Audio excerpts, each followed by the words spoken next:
Hello everyone, in our previous video of chapter 2 we have learned about the friendly microorganisms, in which we have learned about the commercial uses, medicinal uses, increasing the soil fertility and the cleaning the environment. Right, now in this video we will discuss about the harmful microorganisms. Students, there are so many microorganisms which are harmful for us.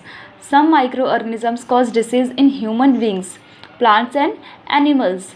Such disease causing microorganisms are called pathogens. It means those microorganisms which are disease causing, these are called pathogens. Okay, now disease causing microorganisms in humans.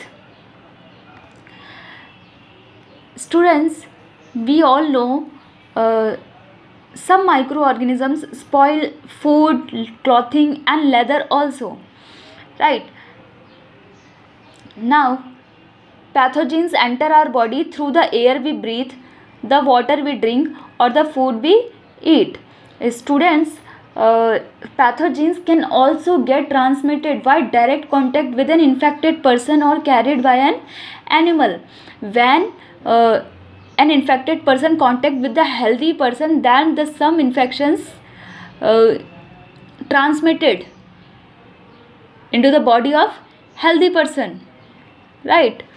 Now microbial disease that can spread from an infected person to a healthy person through air, water, food or physical contact are called communicable diseases. For example, cholera, common flu, cold, chickenpox and tuberculosis. Students, when a person suffering from common cold and they sneeze, fine droplets of moisture carrying thousands of viruses are spread in the air.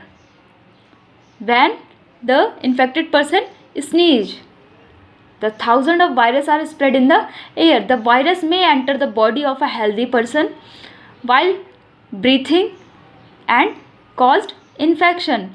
Means when the infected person sneezes, the many viruses are spread in the air, and when healthy person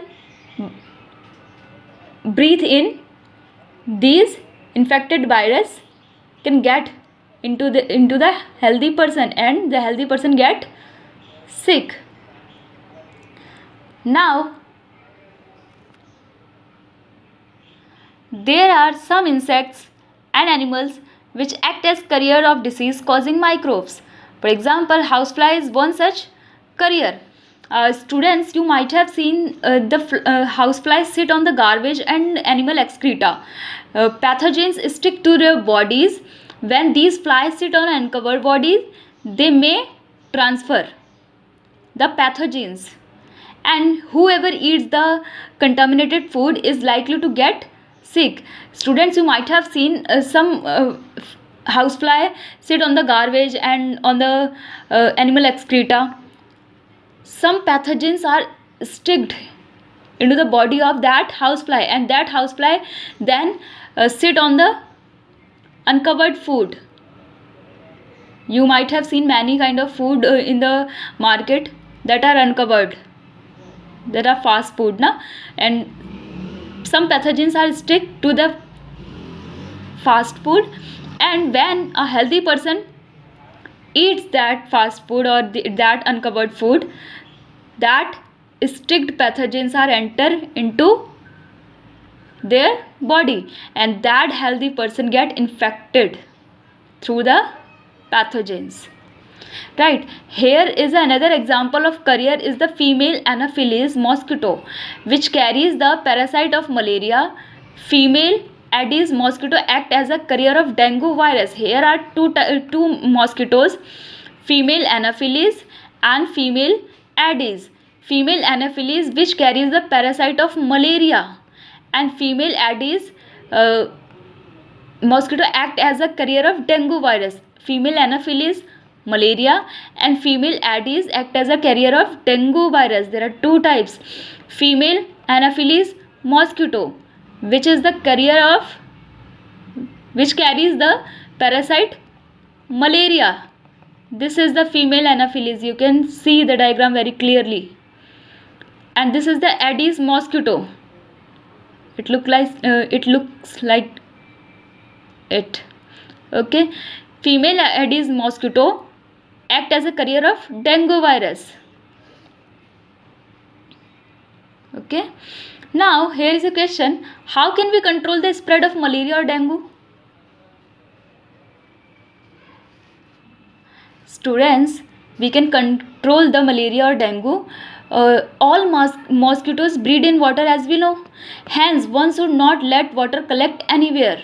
We should not let water collect anywhere, in coolers, tires, flower pot, etc. etc. Okay. Now, students, by keeping the surrounding clean and dry, we can prevent mosquitoes from breeding. Try to make a list of measures which help to avoid the spread of malaria. This is the assignment that you have to do. You have to try to make a list of measures which helps to avoid the spread of malaria.